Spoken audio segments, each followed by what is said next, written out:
नमस्कार, कैसे हैं आप लोग? आशा है अच्छे होंगे। तो चलिए हम लोगों का जो मैथ में टॉपिक चल रहा था वो था साधारण ब्याज। और साधारण ब्याज पर हम लोग ट्रिकी फार्मूलों पर रिलेटेड कुछ क्वेश्चन देख रहे थे।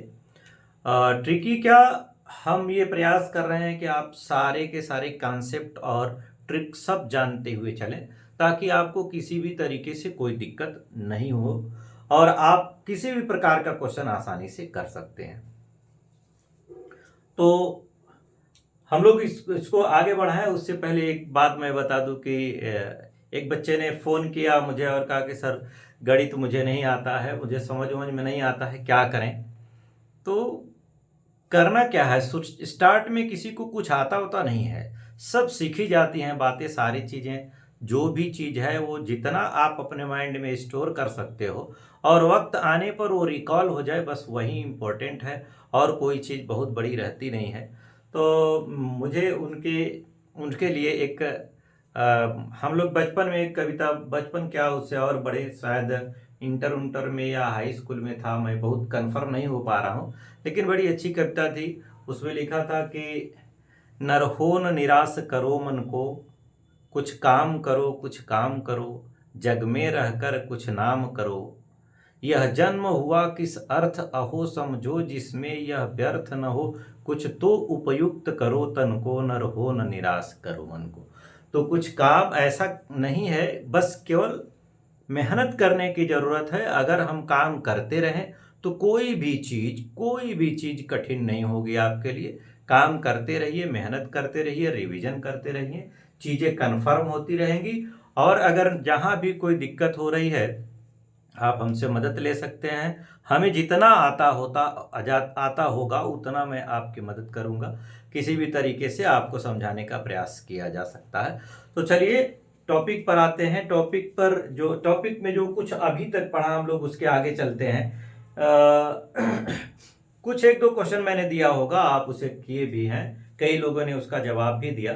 तो चलिए नेक्स्ट टाइप जो होता है, इसमें भी डायरेक्ट कॉन्सेप्ट पर ही क्वेश्चन, डायरेक्ट एक टाइप का और क्वेश्चन आता है जो डायरेक्ट कॉन्सेप्ट होता है। मेरे हिसाब से ये S7 होगा, साधारण ब्याज का S7। आई थिंक S6 तक कंप्लीट हो चुका था, तो S6 तक कंप्लीट है। S7 में 7 का मैं क्वेश्चन बोल रहा हूं डायरेक्ट, इसमें कोई फार्मूला यूज नहीं करेंगे। फार्मूला है इसका, लेकिन उसकी जरूरत नहीं है हमारे लिए। चलिए क्वेश्चन है, 5,000 रुपए की धनराशि साधारण ब्याज की एक निश्चित दर से 2 वर्षों में 6,800 रुपए हो जाती है। यदि दर 2% बढ़ा दिया जाए तो धन कितना हो जाएगा? क्या क्या दिया है? मैंने कहा था कि जब भी आप क्वेश्चन को सॉल्व करो, प्रैक्टिस करने बैठो, तो जो भी चीजें दी गई हैं पहले उसको जरूर नोटिफाई करो, ताकि आपका दिमाग उन चीजों को देख पाए। हाँ, जब आप परीक्षा में बैठिएगा तब आप फ्री हैं, जैसे भी आप कर पाए वहां आप अपनी मर्जी से करिएगा। लेकिन प्रैक्टिस के समय, पढ़ते समय वो इंपॉर्टेंट होता है कि आप उसको लिखो, ताकि आपका दिमाग उसे एक्सेप्ट कर पाए कि आखिर है क्या। चलिए, तो क्या कहा गया है? इन्होंने कहा 5,000 रुपए की धनराशि है, यानी पी जो है वो पी 5,000 रुपया है। 5,000 रुपया पी है, 2 वर्ष की बात कर रहा है। 2 वर्ष में ये कितना हो जा रहा है? ये हो जा रहा है 6,800 रुपए हो जा रहा है। 6,800 रुपए, कॉन्सेप्ट समझिएगा। वो दर कितना है नहीं पता है, पैसा पता है हमें, कुछ 2 वर्षों में इतना 6,800 रुपए हो जा रहा है। लेकिन ये कह रहे हैं कि अगर ब्याज की दर को 2% बढ़ा दी जाए, ब्याज की दर को 2% बढ़ाने की बात कर रहे हैं। कंसेप्ट समझिएगा, 2% मतलब 100 रुपए में 2 रुपया बढ़ाएगा। 2%, प्रत्येक 100 में 2 रुपया, 2% हो गया तो 1,000 रुपए में कितना बढ़ेगा? 1,000 में एक जीरो यहां बढ़ गया तो एक जीरो यहां बढ़ गया। अब अगर 5,000 की बात कर रहा है तो 5,000 मतलब 5 का गुणा कर देते हैं, तो 5 दूना 10, यानी 100 रुपया बढ़ जाएगा। ध्यान रखिए, ये 100 रुपया 1 वर्ष के लिए बढ़ेगा, तो 2 वर्ष में कितना बढ़ जाएगा? यही 2 वर्ष में आप कहेंगे तो 2 × 100 मतलब 200 रुपये बढ़ जाएगा। बस कहानी खत्म हो गई। आप इसमें जोड़ो, कह दो कि 200 रुपया बढ़ेगा। और क्या बढ़ेगा? 200 रुपया बढ़कर अब कितना हो जाएगा? ये 7,000 रुपये हो जाएगा। 7,000 रुपये। कॉन्सेप्ट कंफर्म करिए। कर क्या रहे हैं? ये कह रहे हैं कि 5,000 रुपया है साधारण ब्याज पर 2 वर्ष में किसी भी एक निश्चित दर से 6,800 रुपये हो जा रहा है। यदि ब्याज की दर को 2% बढ़ा दें, तो ब्याज की दर अगर 2% बढ़ाया जाएगा, इसका मतलब ये जो बढ़ेगा वो मूलधन पर ही तो बढ़ेगा, क्योंकि साधारण ब्याज में ब्याज हमेशा मूलधन पर लगना है, तो केवल मूलधन से ही बढ़ना है और कहीं से तो बढ़ के आएगा नहीं, ब्याज से लेना देना उसका है नहीं।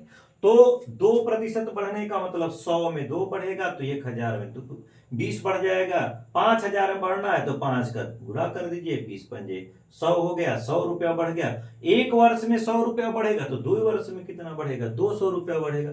बस बढ़ा के आप आंसर बता दीजिए।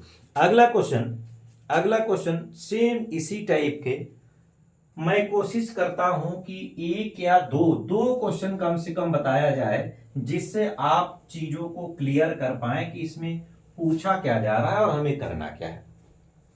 तो दूसरा क्वेश्चन है कि 6400 रुपए की राशि साधारण ब्याज से 3 वर्षों में बढ़कर 7200 रुपए हो जाती है, यदि ब्याज की दर 3% कम कर दी जाए। प्रश्न को ध्यान से समझना है।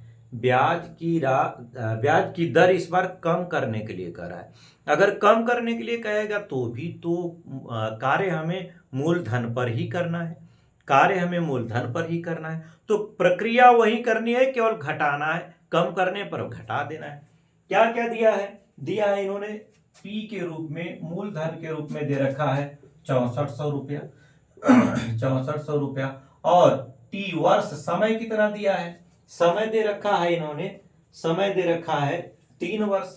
समय यानी टी जो दे रहे हैं वो 3 वर्ष दे रहे हैं, 3 वर्ष। और पैसा 3 वर्ष में कितना हो जा रहा है? बता रहे हैं 7200 रुपया हो जा रहा है। अब ब्याज की दर कम की गई है। कितना कम की गई है? 3% कम की गई है। मतलब 3% का मतलब ये हो गया 100 रुपए में 3 रुपया। तो 1,000 में कितना कम किया गया होगा? 1,000 में 30 रुपया। तो 6,000 है, 6,000 मैं अलग कर ले रहा हूं, 400 अलग कर लूंगा। तो 6,000 का अगर निकाला जाए, 6,000 का, तो ये 6×3=18 180 हो जाएगा। और उसी में 400 के लिए क्या हो जाएगा? 400 के लिए 100 में 3 तो 4×3=12, 12 रुपया इसका भी हो जाएगा, 12 रुपया जोड़ दीजिए। तो ये हो जाएगा 192 रुपया, 192 रुपया। लेकिन ये 1 साल का है, ध्यान रखिए कितने का है? 1 साल का है। तो 3 वर्ष के लिए कितना हो जाएगा? 3 वर्ष का जो हो जाएगा, हम लोग 3 का गुणा कर देते हैं, 192 × 3 तो ये हो जाएगा 3 दूना 6, 9 त्रिक 27 और 3 एक कम 3 2 5, 576 रुपया बढ़ गया। सीधी बात है, 576 रुपया बढ़ गया तो 576 यहां पर जोड़ दिया जाए तो ये हो जाएगा 6 7 5 2 7 और ये 7, 7,776 रुपए हो जाएंगे। 7,700, सॉरी ये क्या करना था? बिल्कुल ये घटाना था ना, कम करना है तो माइनस करिए जरा, माइनस करेंगे भाई। 10 में से 6 गया 4 हो जाएगा, 9 में से 7 गया 2 हो जाएगा, यहां बचा 1, 11 में से 5 गया 7, 11 में से 5 जाएगा 6, 6 5 और यहां पर बचा रहेगा 6, 6,624 रुपए, 6,624 रुपए हो जाएंगे। ये थोड़ा सा मिस हुआ, कोई दिक्कत नहीं है, 6,624 रुपए हो जाएंगे। अगर कमी किया है तो घटा देंगे, अगर योग किया है, प्लस किया है, जोड़ रहा है तो निश्चित रूप से उसको जोड़ देंगे। तो मुझे लगता है कि कोई दिक्कत इसमें आपको नहीं आनी चाहिए। आइए नेक्स्ट टाइप का जो क्वेश्चन होता है साधारण ब्याज में, साधारण ब्याज का किसी भी प्रकार का क्वेश्चन बच के नहीं जाना चाहिए, इस तरीके से प्रैक्टिस करना है, इस तरीके से मेहनत करना है कि कुछ बचे नहीं। अगले टाइप में S8 टाइप पर हम चलते हैं। S8 टाइप पर, S8 टाइप का क्वेश्चन जो पूछता है उसके लिए एक ट्रिक भी याद रखिए, या ट्रिक याद करो या डायरेक्ट भी कर सकते हैं हम लोग। ट्रिक याद करते हैं, यह आसान होता है। ट्रिक में है कि यदि कोई धनराशि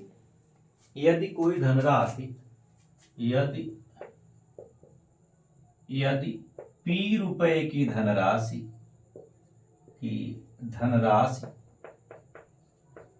साधारण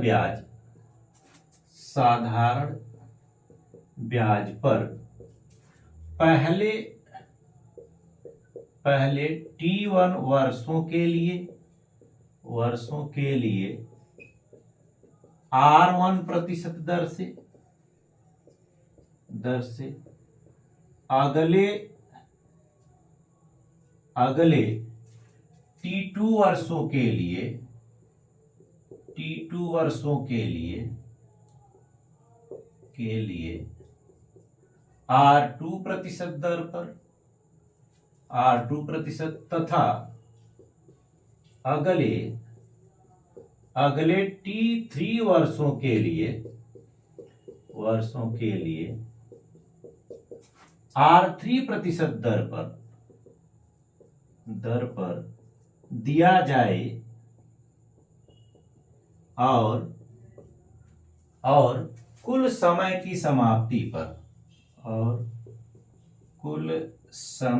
समाप्ति पर ब्याज के रूप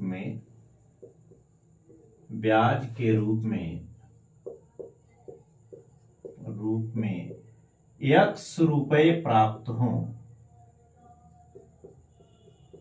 हो तो मूलधन क्या होगा? तो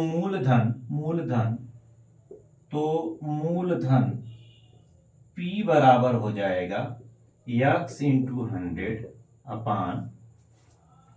अपान R1T1 plus R2T2 plus R3T3। जरा इसको समझने का प्रयास करिएगा। कुछ बस लिखने में इतना बड़ा है, लिखने में ही बड़ा कुछ नहीं, एकदम आसान बात है। ये कह रहे हैं कि कोई धनराशि है, उसे साधारण ब्याज पर दिया गया है, कुछ वर्षों के लिए अलग दर पर, अगले कुछ वर्षों के लिए अलग दर पर, उसके आगे कुछ वर्षों के लिए अलग दर पर। तो आगे चाहे जितनी बार ये बढ़ाया तो दर और समय अलग अलग दे रहा है। अगर ऐसा हो रहा है तो हमें क्या करना है, उस दर और समय का गुणा करके नीचे भाग दे देना है। कुल ब्याज भी तो देगा ही, कुल ब्याज कितना आएगा वो देगा।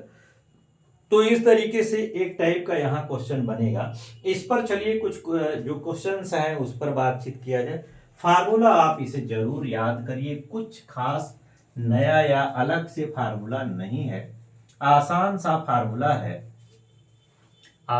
फार्मूला है कि P बराबर X इंटू 100 अपान R1T1 R2T2 R3T3 सबको जोड़ देना है। तो सबको जोड़ देना था। आइए इस पर कुछ क्वेश्चंस देखे जाए। क्वेश्चन जैसे दिया है कि किसी मूलधन पर पहले 2 वर्षों के लिए 3% दर पर, अगले 3 वर्षों के लिए 5% दर, अंतिम 2 वर्ष के लिए 6% दर पर साधारण ब्याज पर कोई धनराशि दी जाए और ब्याज के रूप में 1650 रुपए प्राप्त हो तो मूलधन क्या होगा। तो सारी चीजें हम लोग लिखते हैं पहले, जैसा कि हमने बताया आपको। X के रूप में कितना दिया है, 1650 रुपए, 1650 रुपया दिया है X के रूप में, और R1 और T1, R2 और T2, R2 और T2, R3 और T3। देखते हैं क्या क्या दिया है। R1 और T1 तो पहले 2 वर्ष के लिए 3%, यानी 2 वर्ष था 3% दर था। R2 और T2 क्या दिया है, 3 वर्ष के लिए 5%, वर्ष 3 था और 5% दर था। और अंतिम में क्या दे रहा है, 2 वर्ष के लिए 6%, 2 वर्ष है और 6% दर है। इतना सब दिया हुआ है, हमसे पी पूछ रहा है, तो फार्मूला हमारा था पी बराबर x इंटू 100 अपान R1T1 इन दोनों का गुणा, तो 3 दूना 6 हो जाएगा। R2T2 तो ये हो जाएगा 5 3 15 15 हो गया, और R3T3 6 दूना 12 हो गया, 12 हो गया।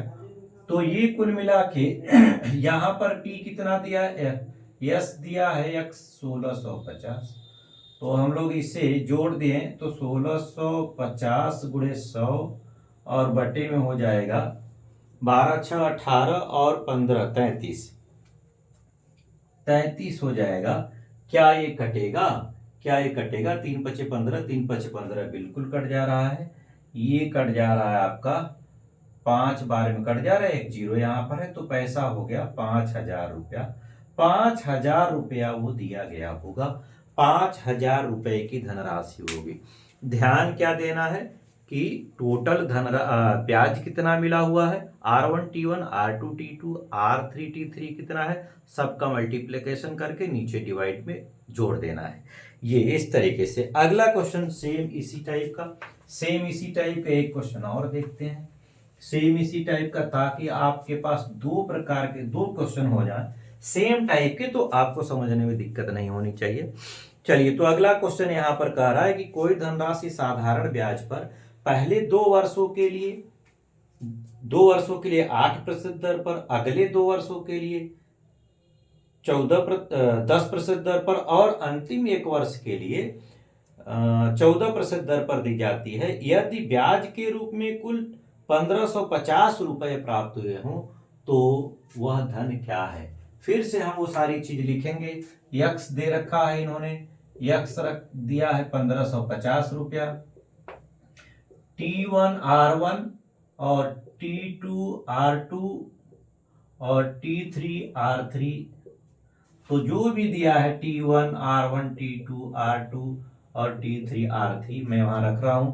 T1 2 और R1 ये 2 और 8 और ये 2 और 10 और ये 1 और 14, ऐसा ही दिया हुआ है 14। सारी चीजें क्लियर। P पूछ रहा है तो फार्मूला हमारे पास था P बराबर x इंटू 100 अपान R1T1 प्लस R2T2 और प्लस R3T3।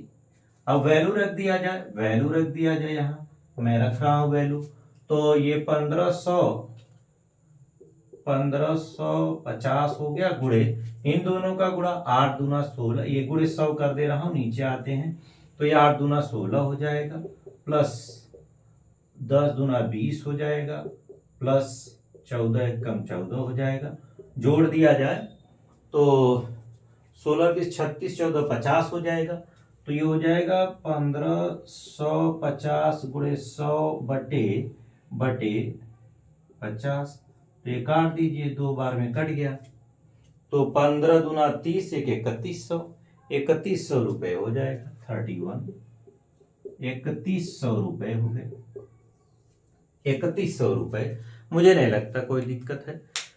फार्मूला अगर याद है और क्या क्या दिया है, बच्चे स्टार्ट में कमी यही कर लेते हैं कि उनको समझ में आता है कि अरे डायरेक्ट हम लिखेंगे, डायरेक्ट लगाने, प्रैक्टिस के समय पर डायरेक्ट नहीं करना है, प्रैक्टिस के समय पर लिखिए, ये इजी कर देगा, आपका समय भी बचाएगा। आपको लगता है कि समय हमारा नष्ट होता है, ऐसा नहीं है। वो बार बार जो क्वेश्चनों में ढूंढने जाएंगे, क्वेश्चन में कूदेंगे आप, उसकी अपेक्षा ये आपका समय बचा देगा, निश्चित रूप से आपका समय ये बचाता है।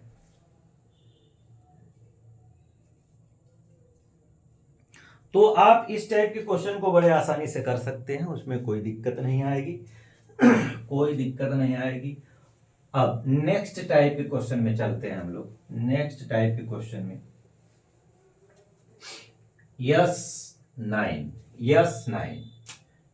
9 सिंपल इंटरेस्ट का 9वां टाइप का क्वेश्चन।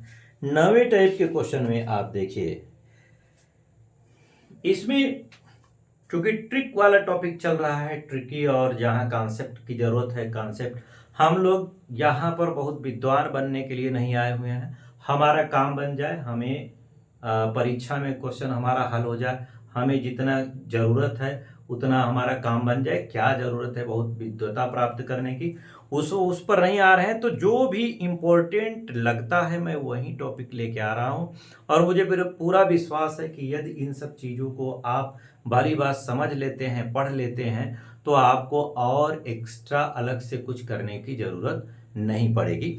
आप ध्यानपूर्वक केवल बने रहिए साथ में। एक फार्मूला है, ट्रिकी फार्मूला है। यदि किसी राशि पर साधारण ब्याज, जो साधारण ब्याज है, यदि किसी राशि पर साधारण ब्याज मूलधन का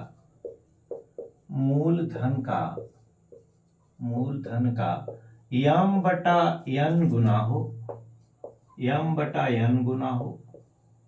तथा यम बटा एन गुना हो तथा दर व समय के मान समान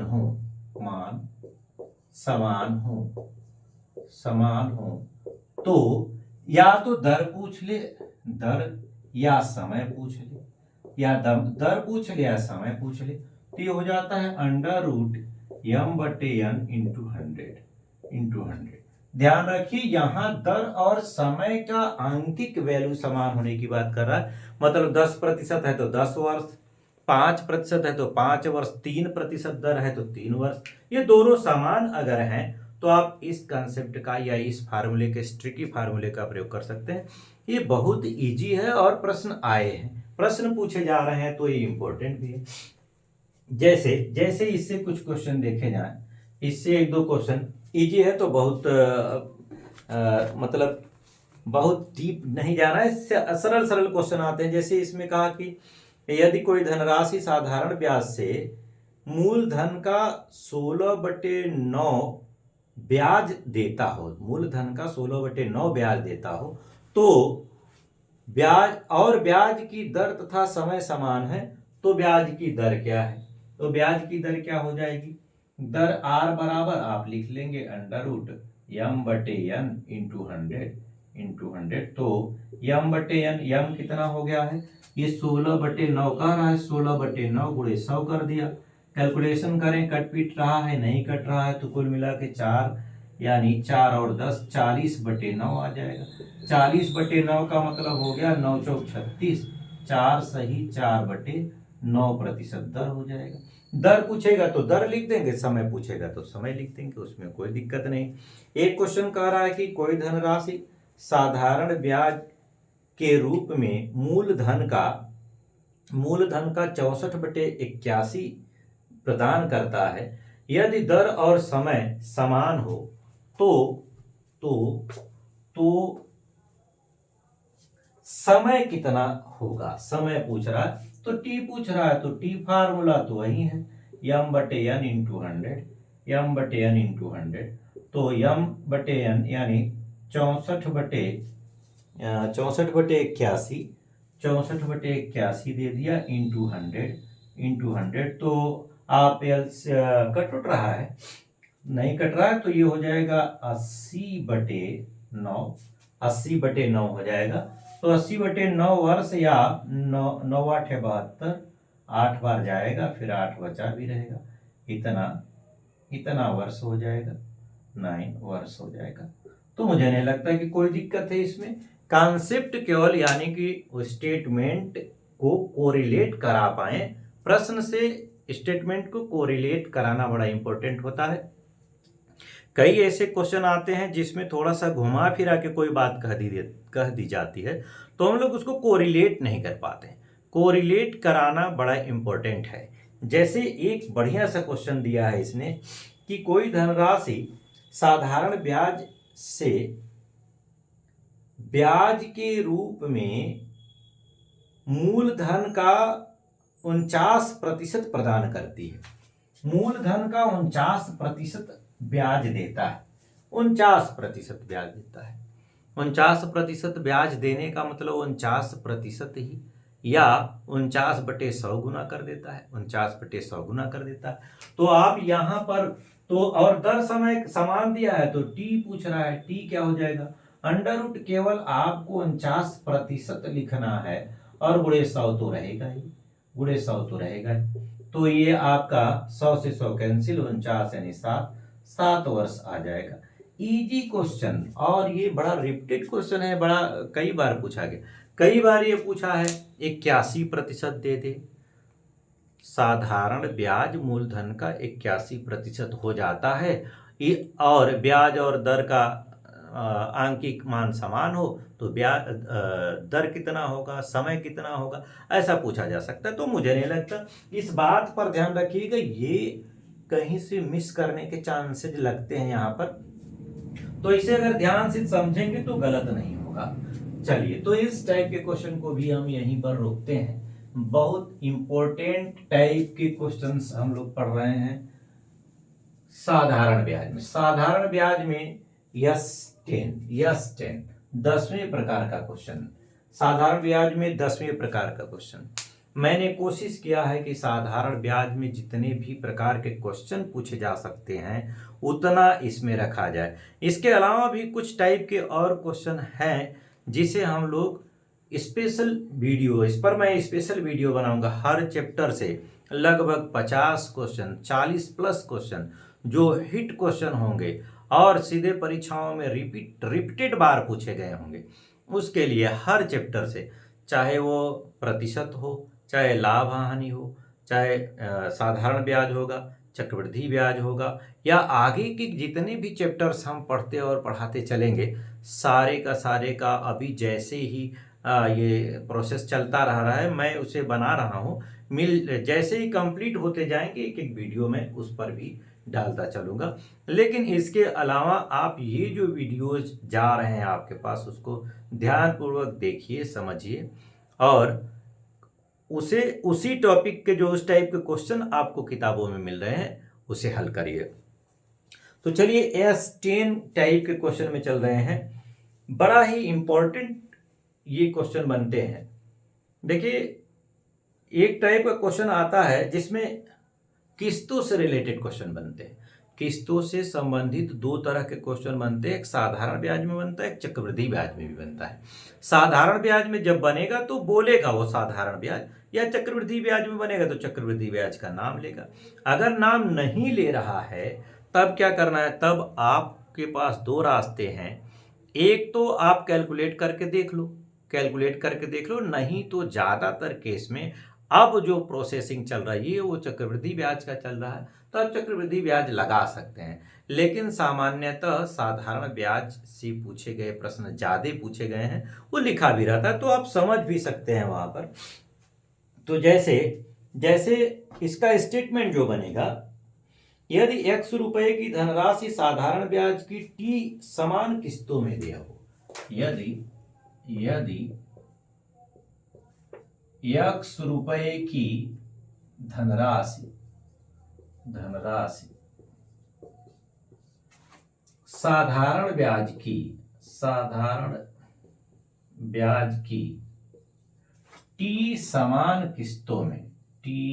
समान किस्तों में दे हो T समान किस्तों में दे हो, तथा ब्याज की दर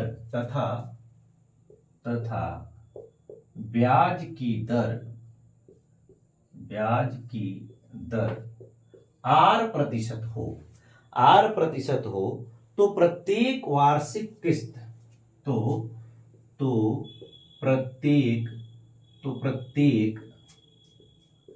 प्रत्येक वार्षिक किस्त या प्रत्येक किस्त जितने की भी बनाई जाए, वार्षिक किस्त ये हो जाता है, ये आपका हो जाएगा X इंटू 100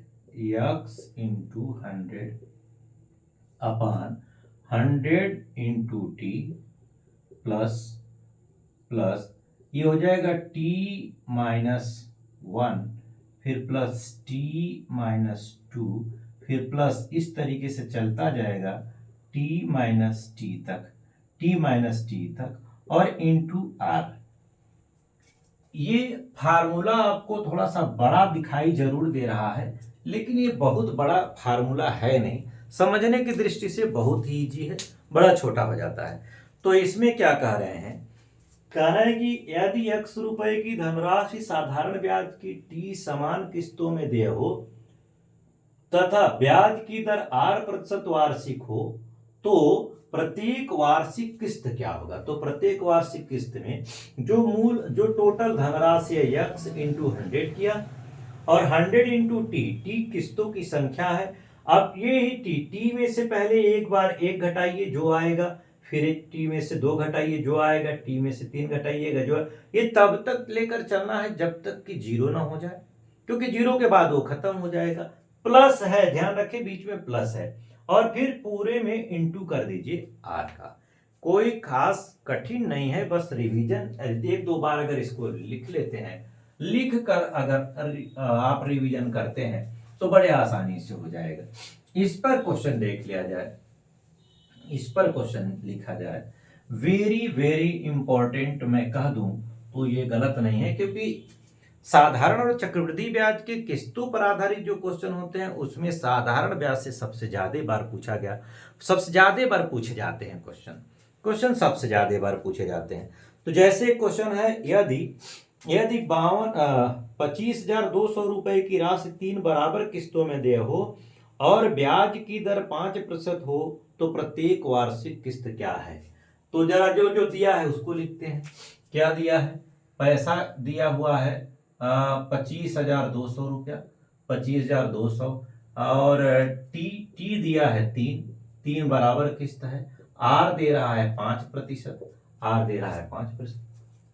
फार्मूला लिख रहे हैं, तो प्रत्येक किस्त पूछ रहा है, तो प्रत्येक किस्त बराबर x इंटू 100 अपान हमने लिखा 100 इंटू टी प्लस अंदर चलेंगे t minus 1 plus t minus 2 और प्लस इसी तरीके से आगे बढ़े t माइनस टी तक, फिर इंटू कर दें इंटू आर। वैल्यू रख रहा हूं मैं, ये 25,200 गुणे 100 बटे में ये 100 गुणे 3, क्योंकि 3 किस्तों में है। यहां अंदर चलते हैं तो ये एक में आएगा 3 माइनस 1, दूसरे में आएगा 3 माइनस 2 और तीसरे में ही आ जाएगा आपका, खत्म हो जाएगा 3 माइनस 3। तो आगे ले जाने की जरूरत नहीं है।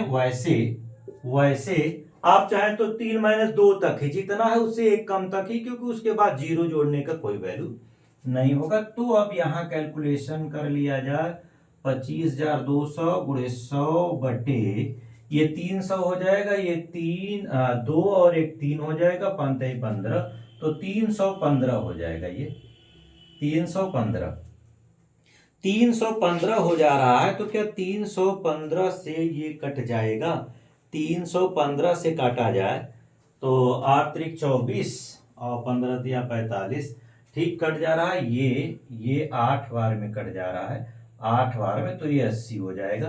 यानी कुल मिला के 8,000 रुपए की धनराशि रही होगी। 8,000 गड़बड़ हो रहा है क्या, 6 5 15, ठीक है, 8,000 रुपए प्रत्येक वार्षिक किस्त होगा, बिल्कुल ठीक है, 8,000 वार्षिक किस्त हो जाएगी। 3 में है तो 8 त्रिक 24, 25,000 समथिंग है। तो जो 25,000 समथिंग आ रहा है, हाँ एक कंफ्यूजन और आता है कि सर ये कैसे हो गया कि इतना धनराशि है और हमने 8,000 रुपए 3 बार दिए हैं, तो ये 2400 रुपए 24,000 हो गया, 24,000 हो गया, तो अभी भी 25,200 है। तो भाई इसमें ब्याज भी तो रहा होगा, इसमें ब्याज भी है 3 साल का, जो हर बार एक किस्त के बाद पैसा बचा है उसका ब्याज भी होगा। तो ब्याज टोटल जोड़ के तब वो 25,200 रुपये आया है। किस्त आपकी केवल 8,000 रुपए की ही बंधी थी। चलिए एक क्वेश्चन इसी पर और एक क्वेश्चन और देख लिया जाए। इसी फार्मूले पर एक क्वेश्चन और देते हैं। क्वेश्चन दिया है 15,260 रुपए की धनराशि है, 4 किस्तों में देय है और 6% वार्षिक साधारण ब्याज की दर है। तो इस तरह से प्रत्येक वार्षिक किस्त हो जाएगी।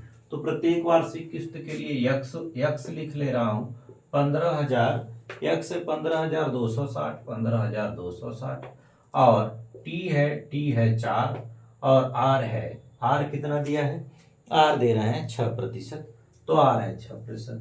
तो यहां से डायरेक्ट मैं निकाल ले रहा हूं प्रत्येक वार्षिक किस्त बराबर हो जाएगा 15,260 गुणे 100 करेंगे, और यहाँ 100 इंटू टी होता है तो 400, तो ये हो जाएगा 400 प्लस 6 है, 4 है तो 4 में यहाँ हो जाएगा 3 2 1, 3 2 5 1 6, 6 गुणे 6 यानी 36 यहाँ हो जाएगा, 36 हो जाएगा। जोड़ दिया जाए तो ये हो जाएगा 15,260 इंटू 100 बटी हो जाएगा 436, 436।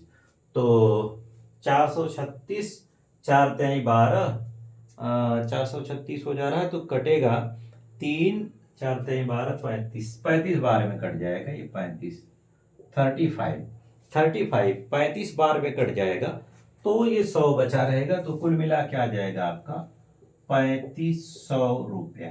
3500 रुपए वार्षिक किस्त बन रहे हैं। कितना किस्त बन रहा है, 3500 रुपए वार्षिक किस्त बन रहा है। तो 3500 रुपए की वार्षिक किस्त बन जाएगी। आइए, तो इस तरीके से yes 10 very important, yes 10 very important. आप इस तरीके के क्वेश्चन को सॉल्व करिएगा। एक टाइप का और क्वेश्चन बता रहा हूं मैं, एक टाइप का और क्वेश्चन यस 11 इसमें क्या होता है कि कुछ धनराशि दी गई होती है, उस धनराशि को दो भागों में डिवाइड कर दिया जाए, या तो दो अलग अलग धनराशियां दे दिया जाए, दर और समय दे दिया जाए, और उसमें कह देता है कि इस टोटल ब्याज दिया हो, साधारण ब्याज टोटल दिया हो, या दोनों का योग दिया हो, या दोनों का अंतर दिया हो। इस तरीके के कुछ क्वेश्चन बनते हैं। तो डायरेक्ट ये क्वेश्चन से ही हम लोग हल करेंगे, इसमें किसी भी प्रकार का कोई फार्मूले की जरूरत नहीं पड़ेगी, डायरेक्ट क्वेश्चन प्रैक्टिस क्लियर हो जाएगा। कह रहे हैं, एक क्वेश्चन दिया है कि सुरेश 24% वार्षिक साधारण ब्याज पर 80,000 रुपए उधार लेता है, और रमेश 20% दर से 91,000 रुपए उधार लेता है। उनके ऋणों के मिश्र धन कितने वर्षों में समान हो जाएंगे? उनके ऋणों के मिश्र धन कितने वर्षों में समान हो जाएंगे? बहुत ही इंपॉर्टेंट क्वेश्चन है, बहुत ही इंपॉर्टेंट क्वेश्चन है। जरा समझिएगा, दो लोग हैं, मैं दोनों की बात पहले लिख दे रहा हूं। यहां मैं सुरेश को लिख रहा हूं, सुरेश, और यहां है रमेश, सुरेश और रमेश को लिख रहा हूं। सुरेश ने जो पैसा लिया P1 के रूप में, वो 80,000 रुपया उधार था इनका, 80,000। इनके ब्याज दर जो थे वो 24% था, और इसका टी पता नहीं है हमें, और इनका जो मूलधन था P2 के रूप में मैं लिख रहा हूं, वो था 91,000 रुपए, और R2 इनका जो था वो 20% था, और T2 यहाँ की भी बात हो रही है, T2 भी यहाँ मैं T1 और T2 लिख के कह रहा हूं। ये कह रहा है कि कितने समय बाद इन दोनों के मिश्र धन बराबर हो जाएंगे। हमने मान लिया इसका टी जो है, दोनों के टी ही पूछ रहे हैं कितने वर्ष, तो टी वर्ष बाद, और इसका भी मैंने मान लिया टी वर्ष में। एक ऐसा समय जब इन दोनों से, इनसे प्राप्त धनराशि यानी A2 यहां से प्राप्त होगी, और इनसे प्राप्त होगा A1, और कह रहा है कि कौन सा ऐसा कंडीशन होगा जब A1 बराबर A2 हो जाए। तो A1 और A2 निकालने के लिए क्या करना पड़ेगा, जरा थोड़ा सा ध्यान देना है। P1 और SI1 बराबर P2 और SI2 ही तो निकालना है। पहले का मूलधन प्लस ब्याज, फिर दूसरे का मूलधन प्लस ब्याज, ये दोनों अगर बराबर हो जाए तो बात कंफर्म हो जाएगी। तो आइए इसी कॉन्सेप्ट से हम लोग हल करते हैं। मैं यहीं पर कोशिश कर रहा हूं। तो इन्होंने जो पैसा लगाया वो 80,000 रुपया है, 80,000 प्लस P कितना है, PRT अपन 100 होगा, PRT अपन 100, तो PRT अपन 100 यानी 80,000 गुणे R है 24 गुणे T, हमने T वर्ष मान लिया, बटे 100 कर लिया, इसका हो गया बराबर। इसी तरीके से इसका भी आएगा 91,000, 91,000 और प्लस 91,000 गुणे 20 और गुणे T, दोनों का T बराबर लेना है, बराबर लेना है। तो आप एक 2 जीरो यहां से कैंसिल कर लीजिए, इसका भी 2 जीरो यहां से कैंसिल हो जाएगा, 2 जीरो यहां से कैंसिल हो गए। तो ये क्या हो जाएगा, तो जब ये गुणा करेंगे तो एक आएगा 19,200, एक ठो आएगा 18,200, तो इधर आएगा आपका 80,000 और गुणा कर देंगे तो 8 चौक 32 हो जाएगा, 8 दूना 16, 3 19, 19,200 ये T हो गया। और उधर आ रहा है 91,000 प्लस ये हो जाएगा 2 1 कम 2, 9 दूना 18, 18,200 T ये हो जाएगा। जब T को एक साइड में लाया और ये 1000 वाले को एक साइड में, तो ये 19,000 यानी 100 T 1000 T यहाँ बच जाएगा, और उधर ले जाएं तो 80,000 यानी 11,000 यहाँ बच जाएगा, 11,000 यहाँ हो जाएगा। तो 3 जीरो तो कैंसिल हो गए, यानी T बराबर मिल जाएगा 11 वर्ष। समय कितना लग जाएगा, 11 वर्ष का समय लगेगा। 11 वर्ष में दोनों का मिश्र धन समान हो जाएगा। आप चाहते तो इस 80,000 को और इस 91,000 को बाद में भी जोड़ सकते थे, लेकिन इन दोनों को इक्वल करना पड़ेगा, इन दोनों को इक्वल करके ही आप कैलकुलेशन कर पाएंगे, नहीं तो गड़बड़ हो जाएगा आपका। तो एक तो क्वेश्चन ये हो गया। एक क्वेश्चन और, ये क्वेश्चन कई बार प्रचलित से RRB है और SSC है, ये सब पूछे हुए हैं इन क्वेश्चनों को। तो ये बड़ा इंपॉर्टेंट क्वेश्चन था, इसलिए मैंने इसको ले भी लिया, इस आपके इसी टॉपिक में मैंने इसे इसीलिए ले लिया। एक क्वेश्चन और मैं इस पर बताने का प्रयास कर रहा हूं, उसके बाद साधारण ब्याज के जो इंपॉर्टेंट टाइप के क्वेश्चन हैं वो सब समाप्त, टाइप्स जो होते हैं वो समाप्त हो जाएंगे। तो एक क्वेश्चन और मैं यहाँ पर लिख रहा हूँ, एक क्वेश्चन और, ये क्वेश्चन है कि 6400 रुपए की धनराशि,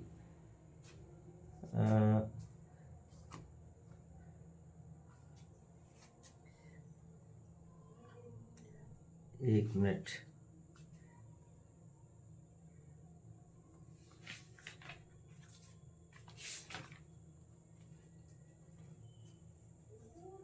चलिए वो क्वेश्चन मैंने यहाँ पर नहीं नोट किया, मैंने लगता है उसको छोड़ दिया, तो कोई बात नहीं है।